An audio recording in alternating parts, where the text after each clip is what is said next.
Shalom Bapak Ibu Saudara yang dikasihi Tuhan.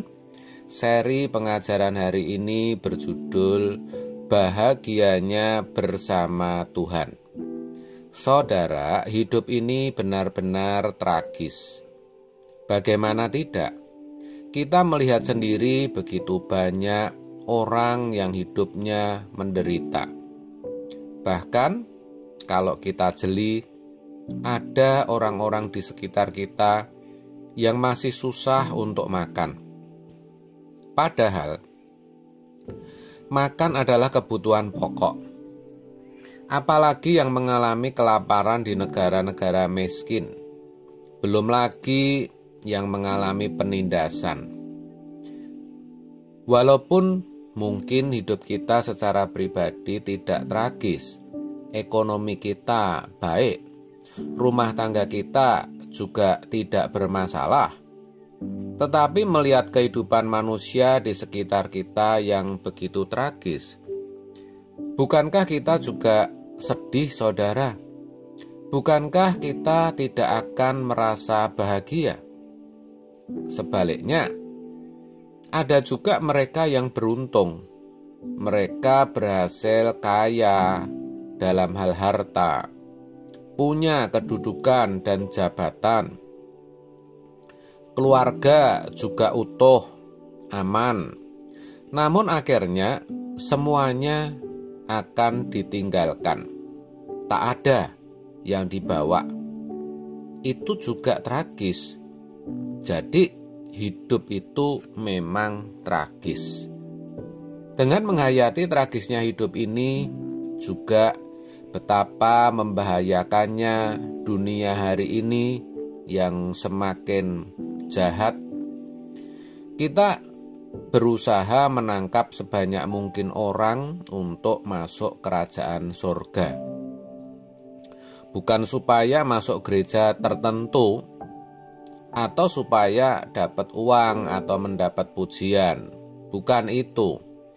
Tetapi kita memikirkan bagaimana orang-orang bisa diselamatkan, yaitu dikembalikan ke rancangan Allah semula.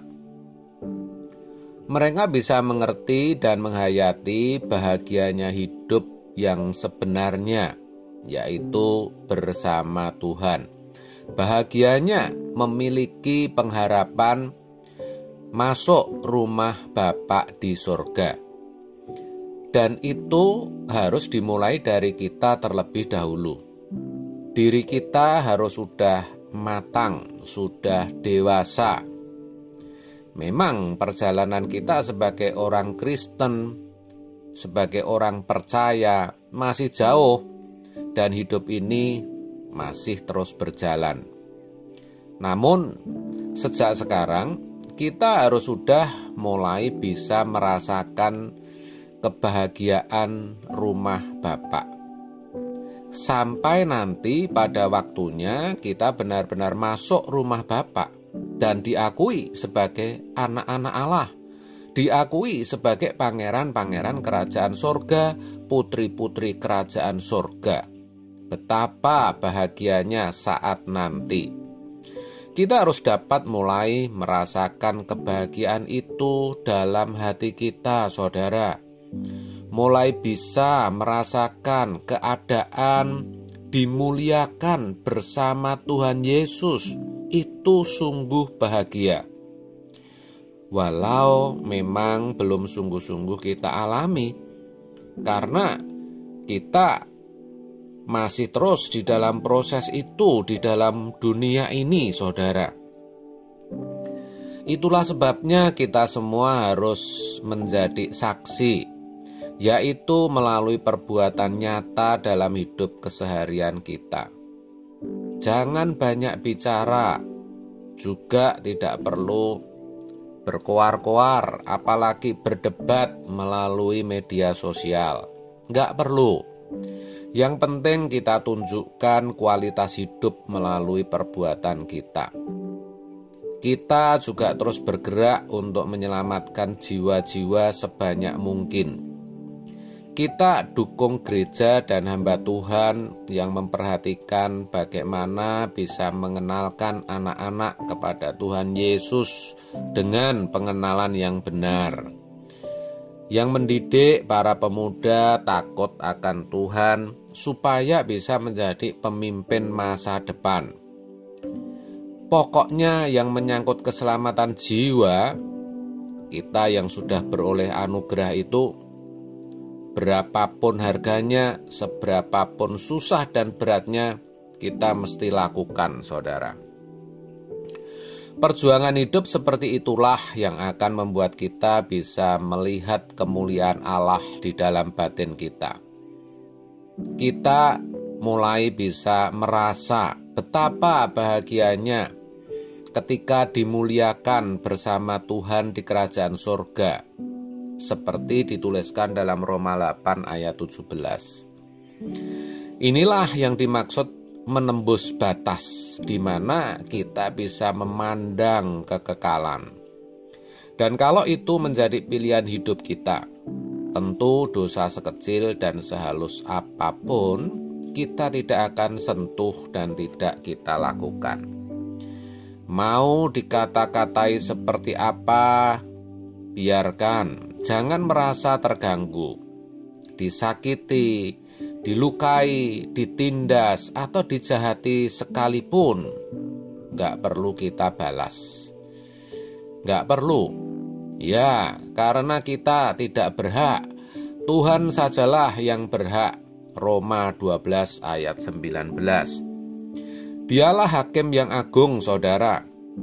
Juga jangan sampai kita mendendam. Ingat, setiap orang akan menghadap tahta pengadilan Allah dan mempertanggungjawabkan semua perbuatannya, baik atau jahat.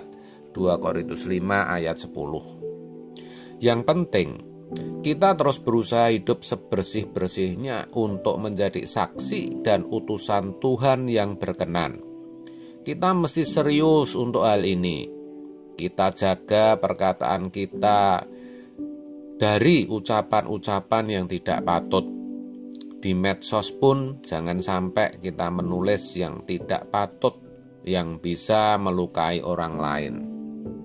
Semua yang najis seperti kebencian, dendam, perzinahan, percabulan, atau keinginan-keinginan yang tidak sesuai dengan kehendak Allah harus kita halau dari pikiran kita. Memang Tuhan sudah memberikan firman dan Roh Kudus yang menuntun kita. Tapi kalau kita sendiri tidak menjaga pikiran kita, ya tidak bisa, saudara. Tubuh kita itu bait Allah, dan kita mesti jaga supaya tetap kudus, saudara. Kudus seluruhnya. Jadi bukan saja tidak melakukan dosa-dosa secara fisik, tetapi juga kebersihan hati kita harus kita jaga. Ketika hati kita bersih, kita akan bersentuhan dan menyatu dengan pikiran dan perasaan Tuhan. Akan muncul kerinduan untuk menyelamatkan jiwa-jiwa. Artinya, kita rindu agar jiwa-jiwa juga melakukan apa yang kita lakukan, menjaga kekudusan, guna mempersiapkan diri menghadap tahta pengadilan Tuhan. Mata batin kita bisa melihat surga, dan kita bisa merasakan kebahagiaan itu. Kita harus tahu, saudara, tanpa berwajah sama dengan Tuhan Yesus, kita tidak mungkin bisa bertemu dengan Dia muka dengan muka. Dan untuk mengetahui apakah kita telah memiliki wajah Tuhan di dalam hidup kita atau belum, tentu kita harus bertanya kepada Roh Kudus. Jika belum, selagi masih ada kesempatan, kita harus berjuang. Berjuang karena nilai hidup yang sebenarnya itu bukan diukur dari gelar, pangkat, jabatan, kekuasaan, fasilitas hidup seperti rumah, mobil, atau banyaknya tabungan di bank, rumah tangga yang harmonis, atau bukan juga karena ketampanan, kecantikan, tetapi ditentukan apakah kita bisa berjalan bersama Tuhan atau tidak. Ketika kita bisa penuhi apa yang Tuhan ingini dari kita, kita pasti akan merasakan kebahagiaan bersama Tuhan. Dan yang Tuhan ingini adalah kita hidup kudus, tidak bercacat dan tidak bercela. Efesus 1 ayat 4. Sehingga nantinya kita layak masuk ke rumah Bapa di surga. Bukankah itu menjadi pengharapan dan sukacita kita, saudara? Amin. Tuhan Yesus memberkati.